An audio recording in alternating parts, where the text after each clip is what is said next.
Au nom du Père, du Fils et du Saint-Esprit. Amen. La paix de Jésus soit dans votre maison, sa paix et sa joie. Alléluia. Sainte Messe à vous, on est dimanche, c'est la fête des mères. Bonne fête à toutes les mamans. Bonne fête, bien sûr, en premier à la maman des mamans, notre Sainte Mère Marie. Bonne fête aux reines des cieux.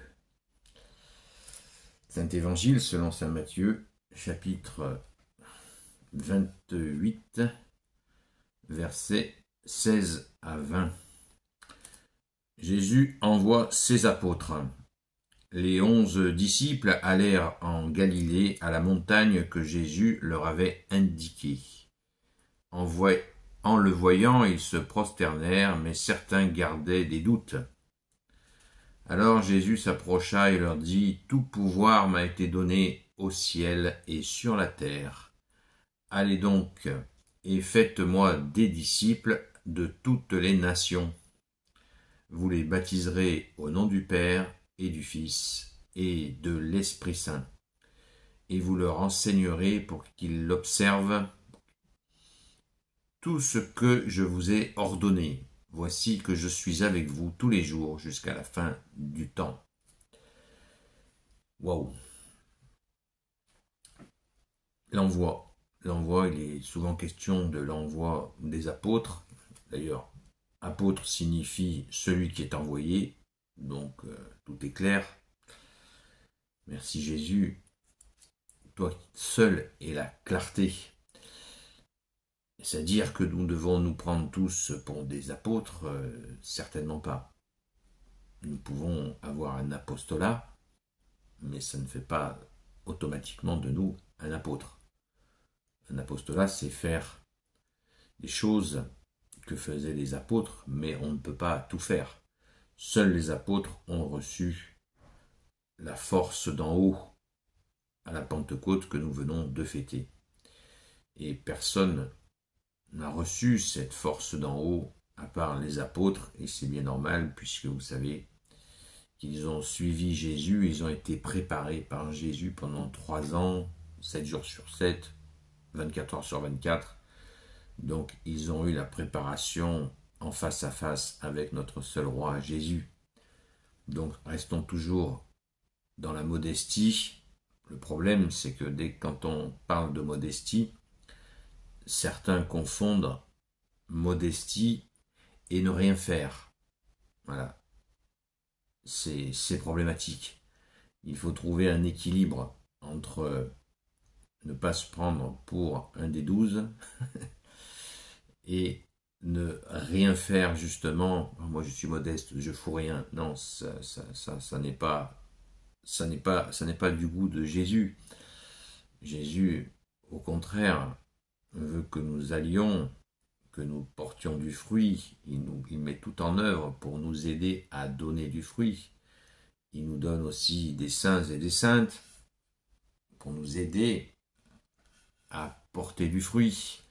Il nous a donné sa propre mère, la très sainte Vierge Marie, pour nous aider à donner du fruit, porter du fruit, annoncer la bonne nouvelle. C'est pas parce qu'on ne fait pas des miracles tous les jours que l'on ne peut pas porter la bonne nouvelle de Jésus. Et d'ailleurs, qui vous dit que dans nos prières, nous avons souvent des retours sur nos prières, mais aussi nous avons des moments plein de moments où nous n'avons pas de retour sur nos prières. Et c'est tant mieux, parce que tout ce qui pourrait faire gonfler notre orgueil, c'est pas forcément bon pour nous.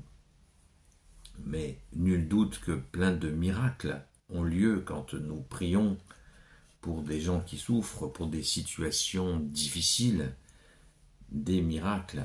Alors, quelle que soit la taille des miracles, ce n'est pas l'objectif.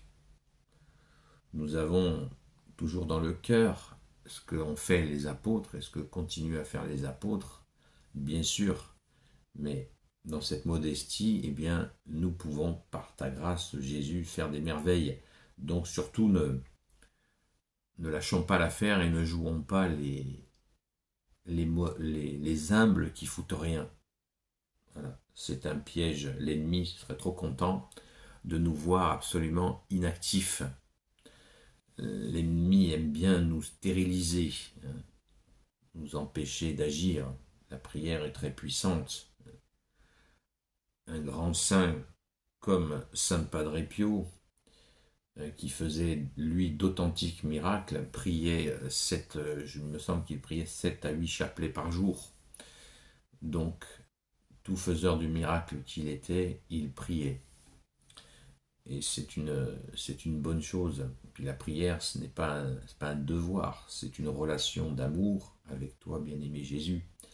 Donc, ne nous privons pas de prier déjà pour relationner avec toi, qui nous a aimés le premier, afin de nous montrer notre amour en acte. Et prions sans cesse pour celles et ceux qui souffrent, bien sûr, ceux qui peinent. Jésus nous l'a dit et redit, « Venez à moi, vous qui ployez sous le poids du fardeau, venez à moi, mon joug est léger, je referai vos forces. » Nous sommes dimanche, c'est l'occasion d'aller prendre le pain d'effort, le pain de la route, la Sainte Communion. Chaque dimanche, nous fêtons ta résurrection, ô Jésus. Donc, il faut garder la niaque pour transmettre la bonne nouvelle de Jésus à toutes les nations, à tous les hommes, sans forcer, sans imposer. Nous sommes des témoins vivants, des pierres vivantes, très important, la notion de pierre vivante. Nous faisons partie, nous sommes les pierres vivantes de l'Église. Et comme son nom l'indique, pierre vivante, eh bien, on agit, on témoigne, on transmet, et on transmet encore, et on ne se lasse pas. Et si on se décourage, sachez que le découragement vient uniquement de l'ennemi des âmes. C'est clair, c'est net et c'est précis. L'ennemi des âmes n'attend que ça. Donc si le découragement vient nous chatouiller, eh bien tout simplement, humblement, donnons-le à Jésus. Et Jésus nous remplacera ce découragement par de la force. Et il nous la donne tous les dimanches, à chaque messe, en nous donnant son corps et son sang. Et Jésus nous donne le carburant, si je puis m'exprimer ainsi, pardon Jésus, mais voilà, on peut foncer sans imposer, Alors d'ailleurs, à propos du doute, il nous est dit, vous voyez, comme si l'évangile n'était pas vrai, eh bien les gens qui l'avaient écrit auraient menti, mais là ils ne mentent pas, écoutez. Les 11 disciples allèrent en Galilée, à la montagne que Jésus leur avait indiquée. Verset 17. En le voyant, ils se prosternèrent, mais certains gardaient des doutes. Vous voyez l'honnêteté? Il nous est dit, merci Saint Matthieu, merci au grand Saint Matthieu, qui nous dit que certains gardaient des doutes. Donc si c'était un simple livre de propagande, il ne nous serait pas manifesté. Il ne serait pas dit qu'il y en avait qui avaient des doutes. Tout le monde est à fond. Mais non, c'est très intéressant. Cela nous montre aussi, on a d'autres passages comme ça où les apôtres parlent à Jésus, ils parlent assez fermement à Jésus, ils montrent des fois leur interrogation, leur stress.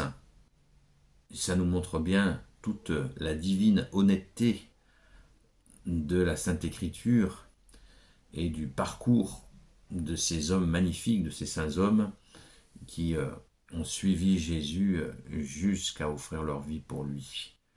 Donc c'est un moment toujours de réjouissance quand nous lisons des choses comme ça, parce que ça nous montre la véracité, l'authenticité de l'évangile. Il y a un seul évangile qui est en 4 formes. Saint Matthieu, Saint Marc, Saint Luc, Saint Jean. Un seul évangile qui veut dire la bonne nouvelle. La bonne nouvelle de qui? La bonne nouvelle de Jésus. Voilà. Donc il nous faut inlassablement la transmettre, mais certainement pas en l'imposant comme font certaines spiritualités qui imposent. Et ainsi, si nous cherchons à imposer, nous devenons des contre-exemples. Donc on s'impose tranquillement, mais vaillamment. Merci Jésus de nous y aider, de nous donner cette force. Amen. Je vous souhaite donc une sainte messe pour bien prendre des forces, déjà pour dire tout notre amour, pour te dire tout notre amour au Jésus. Et je souhaite vraiment à nouveau une bonne fête des mamans. N'écoutons pas les bêtises qu'on entend au sujet de la fête des mères ou la fête des pères. C'est absolument sympathique. Vraiment, c'est tout à fait élémentaire de souhaiter une bonne fête à la fête des mères. Cette fête a été instituée tardivement, mais si ça réchauffe le cœur de certaines mamans, eh bien, tant mieux. Mais allons à la Sainte Messe. La priorité est toujours la même. Le dimanche matin, c'est la Sainte Messe. Jésus nous veut auprès de lui, et franchement, c'est quand même, c'est le minimum qu'on puisse lui offrir. Merci Jésus de nous en donner la force. Amen. Une gloire éternelle soit au Père et au Fils et au Saint-Esprit, maintenant et toujours et pour l'éternité. Amen. Ô Jésus, toi qui peux tout et qui porte tout, je te confie toutes celles et ceux qui regarderont cette vidéo ainsi que leurs proches selon ta seule volonté, ô Jésus. Sainte Marie, Reine des cieux, toi l'Immaculée Conception, toi qui écrases le serpent, toi qui as la lune sous tes pas, toi notre Mère, Notre-Dame, bonne fête à toi, la maman des mamans, notre Sainte Mère. Grand Saint Joseph, toi le juste et le saint, toi le sage, toi la terreur des démons, toi le saint gardien de la Sainte Église catholique apostolique. Sainte Marie-Madeleine, notre chère Sainte Patronne, et vous tous les saints et saintes, amis de Jésus, Saint Michel Archange qui est comme Dieu, Saint Gabriel Archange, Saint Raphaël Archange et vous tous les anges qui servez Jésus.